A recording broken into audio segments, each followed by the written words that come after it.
Hello everyone, welcome back to my channel. If you're new here, welcome. I honestly haven't posted in a while, so hello. Today I am going to be unboxing and reviewing some products from an Etsy store called the Spirit of Twilight store, and I'll also have it linked in the description and showing y'all those products. And I will also be talking about things I wish I knew before I started witchcraft. So if both of those things sound interesting to you, keep watching, and yeah, let's get into it.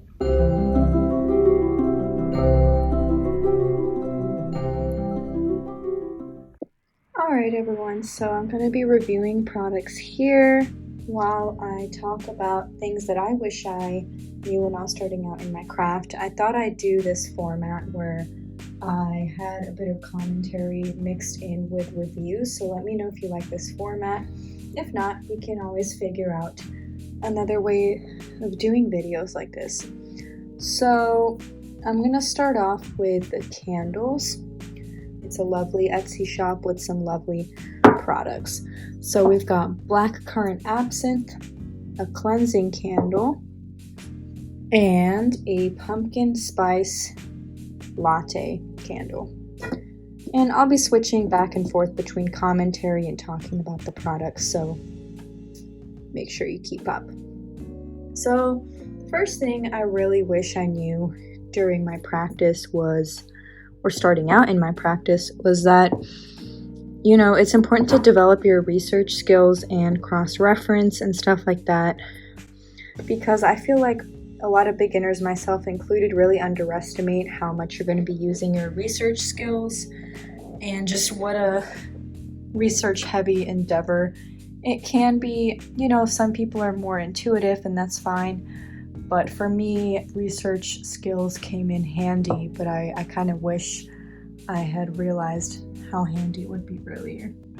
So this one's a really nice scent, black currant absinthe. I'm going to open it up. So it just looks like a white candle, but it smells beautiful. I'm gonna smell it. Okay, so it has this, much like the name suggests, it has this fruity berry-like smell.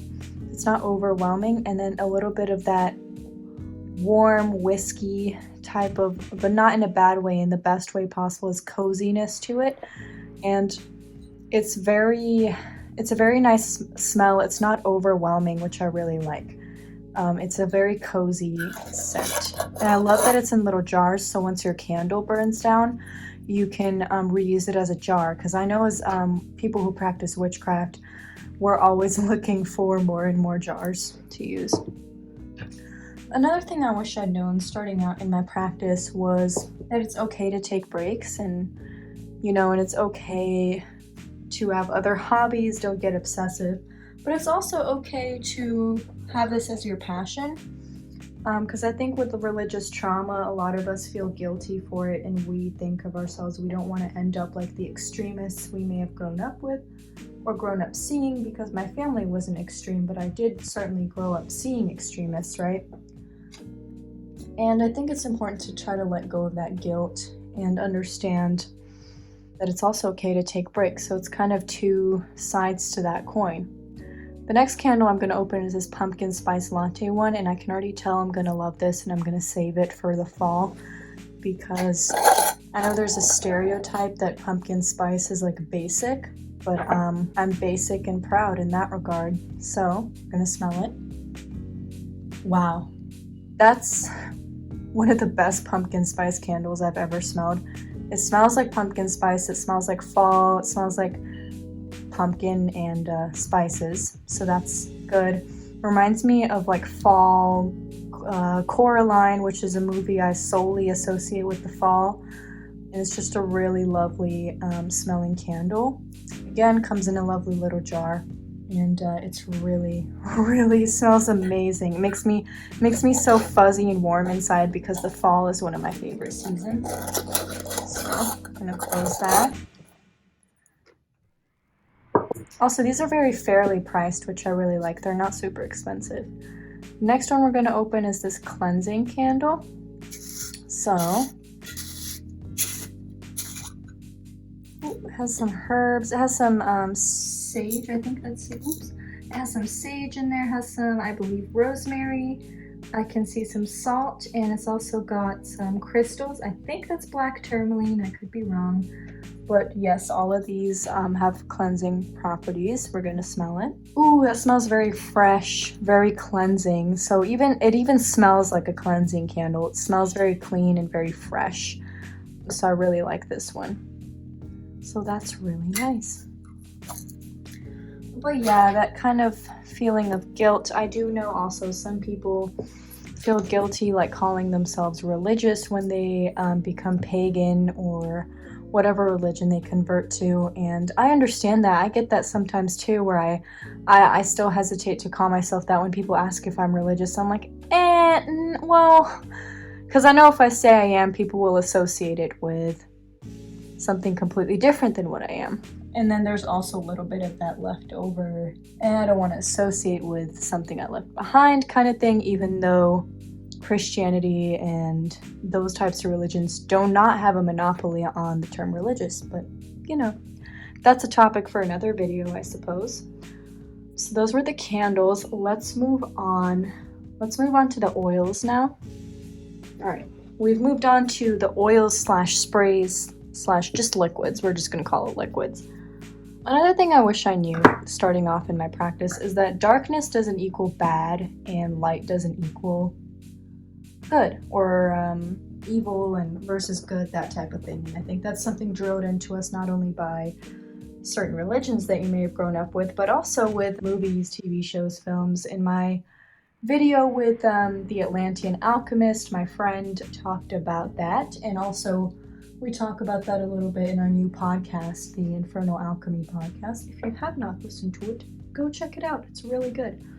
But yeah, the idea that darkness doesn't equal evil, because it did take me a while to come to terms with darkness, which might be surprising to y'all, because, you know, if you know anything about me, I sure do embrace it now.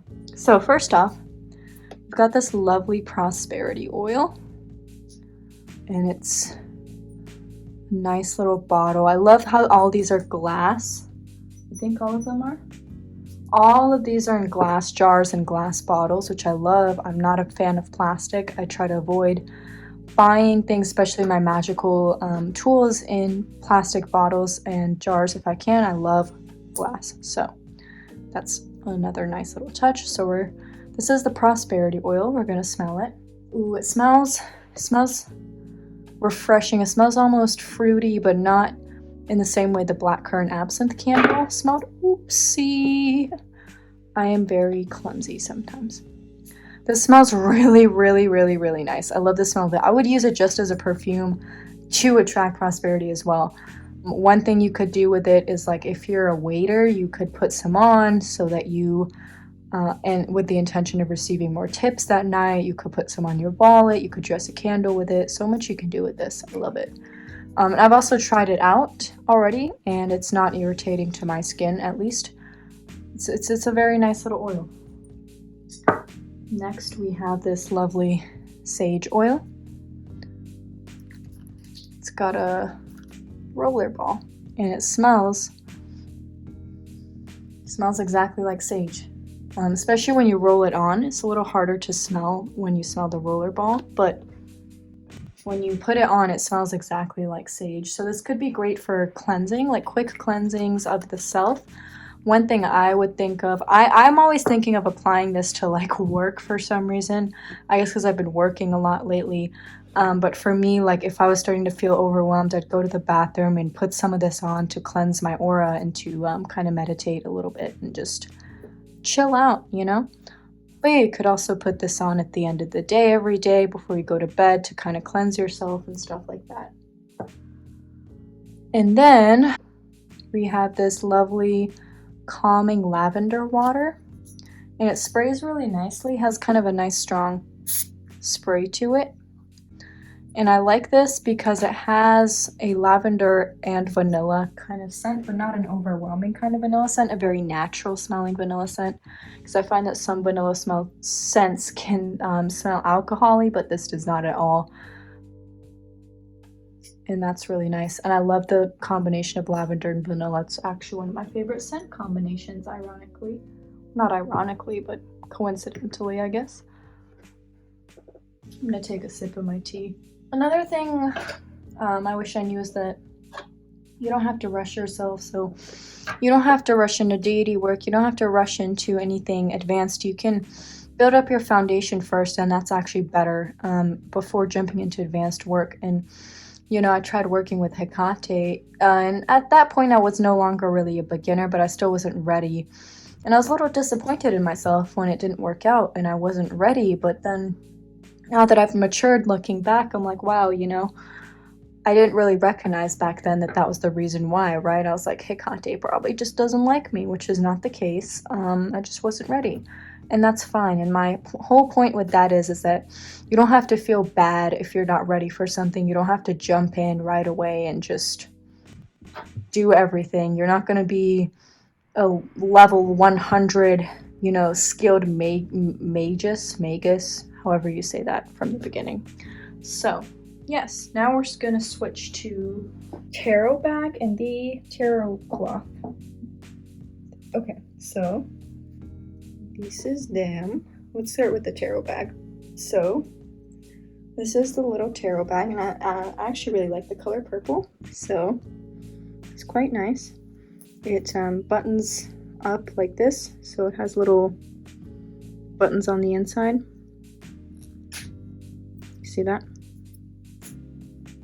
I'm gonna just demonstrate. I'm just gonna put one of my tarot decks in. So this is my gilded tarot deck. This is my regular one, probably the one I use the most. And then I just put it in, and I like that this bag is pretty roomy, so you can fit your deck in here. I've had a bag or two before that wouldn't close or whatever, but this one, as you can see, there's plenty of room for it to close, which is nice. And then you can fold it up. You could place this in your travel altar or in your handbag if you do tarot readings on the go and stuff like that, which I really enjoy. Next, we have this tarot reading mat. Whoops. So it looks like this, and it's exactly my style. I really like it. It has a very lovely Dia de los Muertos vibe, which is cool. I can imagine using this on Samhain every year or something. But honestly, I would probably... Here, let me move this. I would probably use this when I travel as well. And then this is what it looks like. It's very lovely, very beautiful. I feel like this would go... Aesthetically, this would go perfect with my Antique Anatomy tarot, honestly. So it's really lovely. And leading into this, another thing I wish I knew was coming to terms with death. Which, again, this may surprise some of you, because I feel like I have quite a death positive vibe now. Maybe I don't, who knows? It's just what I feel. But I used to be quite afraid of death, and it took me a while to come to terms with it. I didn't really get into death work or ancestor work or anything like that because I was quite scared for a while. And I always wanted to avoid it, you know?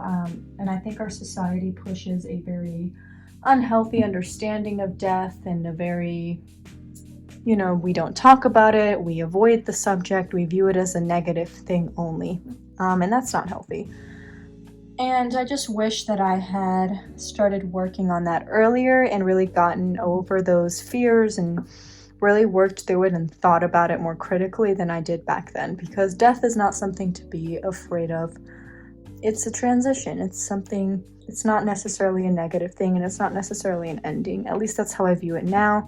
Back then though, it was a little more rough. But that is something that I wish I had known earlier. Now we're going to switch to the really fun part, jewelry. Yay. So, I was sent 3 boxes of jewelry. So, I'll place them down like this. We're just going to open whichever one comes first. Let's open some jewelry. So, I'm going to start off with this one. Let's see. Woo. So, hopefully it's not. There we go. That is absolutely beautiful. This looks very elven, very regal. This looks like something one of the high elves would wear in like Lord of the Rings. So let's take a closer look. I love the wire on this, the detailing, the beautiful little crystal. Also, don't mind my hands. I've got a lot of burns because of work. We've got these beautiful little amethyst pieces. Hopefully it focuses on it. There we go. That's much better. We have these beautiful amethyst pieces like that and a lovely clear quartz.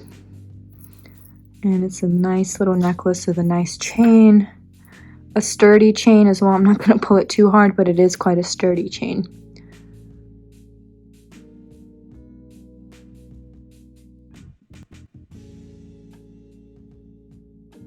Next, let's do the second one.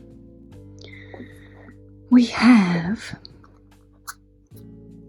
Ooh! Wow. So, this is lovely. Let's unwrap it. And I'm glad they have it on this cord because it is a little too heavy to be on a chain. Although I guess you could, but you do feel a little weight to it. So this is lovely. The amethyst ball is pretty hefty, which is really cool. But the main thing I like about this work is how incredibly detailed the wiring is. Let's get it to focus a little better. Here we go. We're just going to take a moment to appreciate this work because that is so gorgeous. There's this. It looks beautiful on both sides. So even when you're walking around and it flips, it's still going to look good. So, and then this little cord.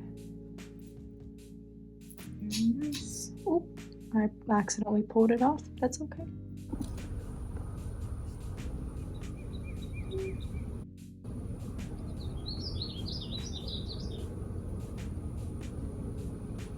All right, y'all. Last one. Okay, focus. There we go. I gotta get my camera to refocus because I'm moving so many things in and out of frame and stuff. So this one I think is labradorite. I hope I'm not getting that wrong, but it's a lovely pendant.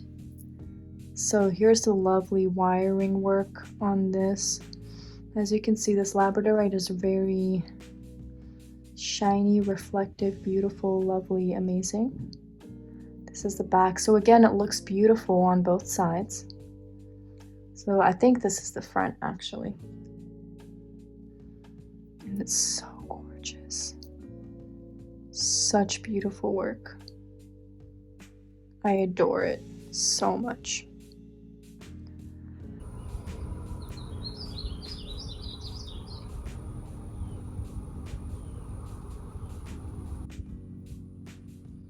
So those were the products. So I definitely recommend Zen Maju's Etsy shop, Spirit of Twilight. I am going to link it in the description. And also their prices are very fair, but also their products are good quality. So not only are their prices fair, but their products are good quality, which I really, really, really appreciate because a lot of the time when buying on the internet, you get bad quality cheap items or good quality extremely expensive items, and these are both good quality and very reasonably priced.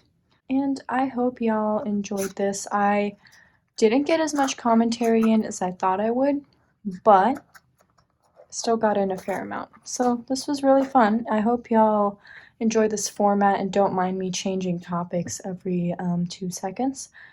And yeah, have a nice day. I'll see you all later. Bye. Alright, if you're still here, thank you so much for watching until the end. I'll have the Etsy store linked in my description. If you enjoyed this video, feel free to like, comment, and subscribe. And yeah, I love you all so much. Blessed be. Bye.